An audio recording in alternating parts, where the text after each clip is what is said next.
Nike just lost control of the most valuable endorsement asset in professional golf, and they may not get him back. Scottie Scheffler's contract expired. He did not renew it immediately.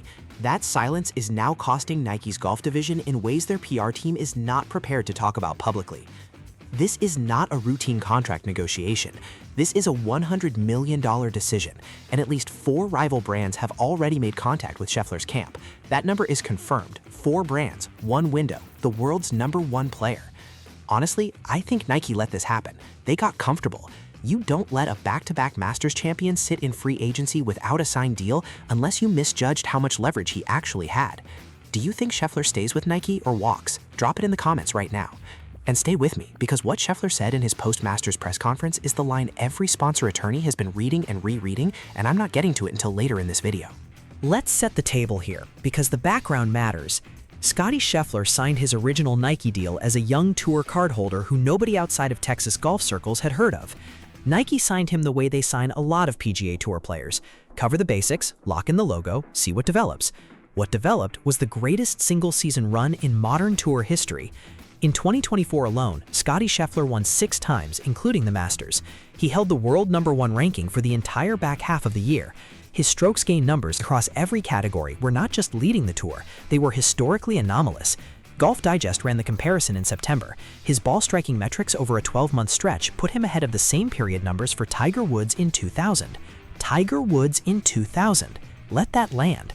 Nike was paying him somewhere between $10 and $15 million annually when all that happened. That figure comes from 2 separate industry sources cited in Golfweek's equipment market analysis from late 2024. Now his deal is up, and Nike is no longer negotiating from the same chair. He's not the same player they signed. The category of endorsement athlete Scheffler now occupies is different. He is not a top 10 player with good optics. He is a generational level talent at the peak of his career, with a family story the cameras love, playing the sport with the highest net worth average viewership of any game in the world. That changes the number. It changes it by a lot.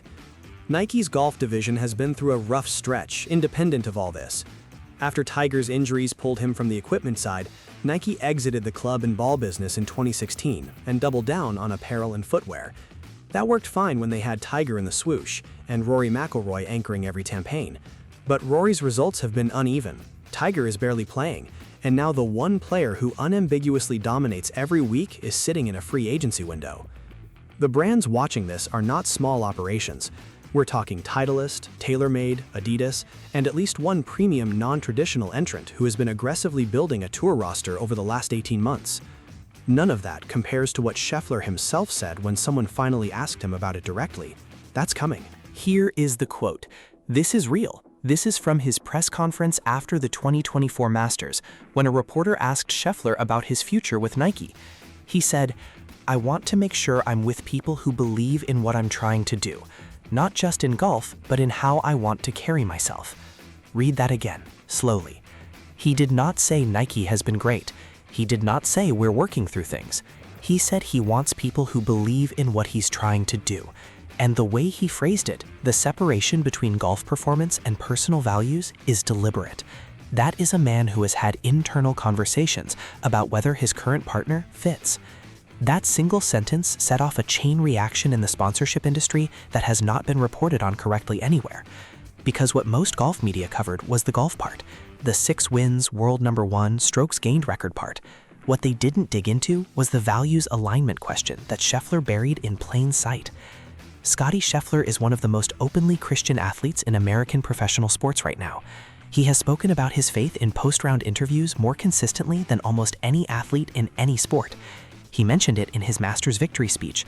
He mentioned it after his arrest situation in Louisville, where he stayed composed in a way that his caddy Ted Scott later described as not like any person I've ever watched under pressure. Nike's brand identity is not built around those values. Nike's brand identity is built around defiance, disruption, cultural edge. Just do it is not a faith-aligned message. It is an individual achievement message. That gap may matter more than the dollar figure. Does Scheffler's faith and values alignment factor into where he signs, or is this just about the contract number? Tell me in the comments, yes it matters or no it's just money.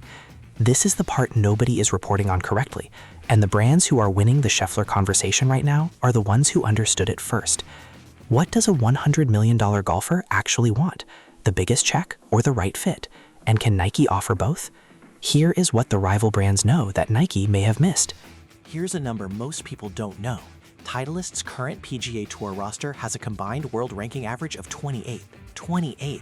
They have been quietly, methodically building the most credibility-dense equipment roster in the game without making a single headline about it.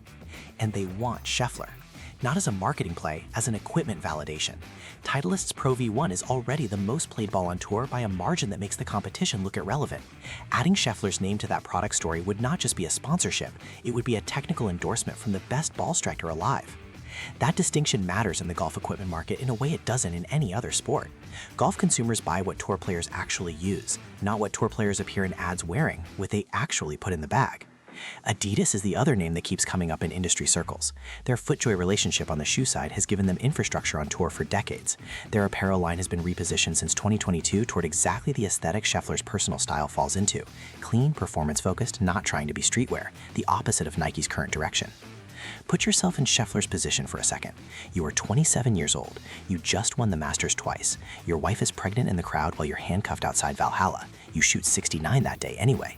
You are not a person who needs to prove anything to anyone. So when you sit across from Nike's brand team and they slide a contract across the table, what are you actually evaluating? The number, the creative control, whether these people understand who you are. Nike's golf creative has been largely Tiger dependent for 25 years. The campaigns they built around Rory never fully landed. Their attempt to build a next-generation identity around younger players produced nothing memorable. If you're Scheffler's team and you've watched that track record, you are asking a very specific question. What will Nike do with Scotty that they haven't already done? The honest answer right now is that nobody knows, and that uncertainty is exactly what rival brands are selling against. TaylorMade's pitch is different from Titleist's. They are not selling heritage, they are selling data. TaylorMade has arguably the most sophisticated club fitting and player performance partnership operation in the game. They built the Step driver around specific aerodynamic data. Their relationship with Rory at the equipment level has been described as collaborative engineering, not just a logo deal. For a player as technically precise as Scheffler, whose swing coach Randy Smith has worked with him since he was a teenager, that kind of technical partnership conversation is not meaningless. It might be more compelling than a bigger check. The last time a world number one walked out of a major equipment deal and the market recalibrated this fast was when Tiger left Titleist for Nike in 2000. Nike paid a reported $100 million over 5 years. The golf equipment industry moved overnight. Titleist lost brand credibility among casual consumers even though they kept the majority of tour players. One endorsement decision reset the entire market's power structure. That is the stakes category this decision sits in, not a contract negotiation, a market-defining moment. Here is where it gets more complicated. Rory McIlroy, who has been a Nike athlete for his entire professional career, was asked about the Scheffler situation in a media availability at the end of 2024, and what he said was not what you'd expect from someone defending his own sponsor. Rory said, "Scotty will make the right decision for Scotty. That's all any of us can do." 5 words, the right decision for Scotty. He did not say Nike is the right place. He did not say, "I hope he stays." He gave Scheffler permission to leave, in public, without a single word that reads as pressure to stay. Is Rory's response a diplomatic non-answer, or is he telling us something about his own Nike relationship? Comment, diplomatic or honest. Now, you could read that as a neutral athlete answer, careful not to create conflict, protect the relationship, say nothing of substance. I don't read it that way. Rory McIlroy has been with Nike since 2013. He has watched from the inside as their golf division navigated the post-Tiger era. He has watched campaigns. He has watched what the brand prioritizes. When the highest profile free agent in golf is sitting in a decision window and the most senior Nike golf ambassador in the world says do what's right for you, that is not nothing. That is a man who has had the internal experience and is declining to sell it. Here is why the timing makes this worse for Nike specifically. The 2025 tour season is already underway. Scheffler is playing, he is wearing Nike, but without a signed deal, he is technically an unrestricted free agent in terms of what happens after whatever current arrangement covers. Every week he wins while unsigned is a week that his market value goes up and Nike's negotiating position stays the same. Nike's golf revenue was down 12% in their last 2 fiscal quarters, according to their investor report filed in October 2024. 12%. Their core golf business is contracting at the exact moment they need Scheffler's signature most.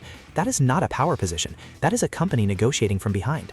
The Masters is in April. If Scheffler walks to the first tee at Augusta National for a 3rd Masters appearance and he is wearing a swoosh, the negotiation is probably over. Nike wins the optics battle by default and gets leverage to finalize terms. But if something changes before then, if a rival brand closes a deal and Scheffler shows up at a January or February event in different colors, the story becomes uncontrollable. One press conference, one bag reveal, and Nike's golf story for the next 5 years has to be rewritten from scratch. That is why sources inside 2 rival brand camps describe the current window as the most significant 90-day period in golf equipment marketing since Tiger left Titleist. That quote appeared in Golf Week in November 2024. Here is the actual question this situation is asking. Does Nike still understand golf? Not the golf market, not the strokes gained metrics, not the demographic research. Golf, the game, what it means to the people who play it and watch it obsessively. Nike spent 25 years building their golf identity around Tiger Woods, and it worked because Tiger's identity was perfectly aligned with what Nike sold. Dominance, defiance, individual greatness at a level that felt almost inhuman. That was the story. Tiger made it real. Scottie Scheffler is not that story. Scottie Scheffler is the opposite of that story. He is composed, he is faith-driven, he is relentlessly normal in his presentation. He cries on the phone with his wife. He talks about being grateful. He gets arrested and shoots 69. He does not perform his greatness for the camera. He just produces it. Nike does not currently know how to sell that. And the brands that are winning this negotiation right now are the ones that figured out, probably before Nike did, that Scheffler's greatest endorsement value is not his swing. It's his character. It's the fact that millions of amateur golfers who will never break 80 watch Scheffler and think, that guy seems like me, except he happens to be the best in the world. That feeling is worth more than any logo placement, and it is not something you manufacture. You either have an authentic partnership or you don't. Is this Nike's fault for not adopting, or is this just business? The biggest contract wins. Here is where this lands. Scottie Scheffler is not leaving Nike because he hates Nike.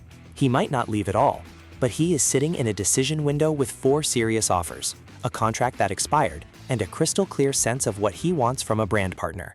He told you in his own words, people who believe in what I'm trying to do. That sentence is either describing Nike or it isn't. If Scheffler walks, this is not a negotiation failure. It is a values mismatch that took years to surface and one contract expiration to expose. If he stays, Nike will have paid significantly more than they planned, and they will have been reminded that biggest check is not always enough when the athlete in question has actual convictions. Either way, the golf endorsement market just changed. One free agency window, one quiet press conference answer, and 25 years of Nike golf brand strategy is suddenly up for debate. The final question is simple. Does the most dominant player in golf belong in a brand built for dominators, or does he need something else entirely? That answer is coming before Augusta. I'll cover it when it breaks. Subscribe so you don't miss that one. Because when Scheffler's deal gets announced, the first 24 hours of reaction will tell you more about the state of golf marketing than anything written in the last 5 years.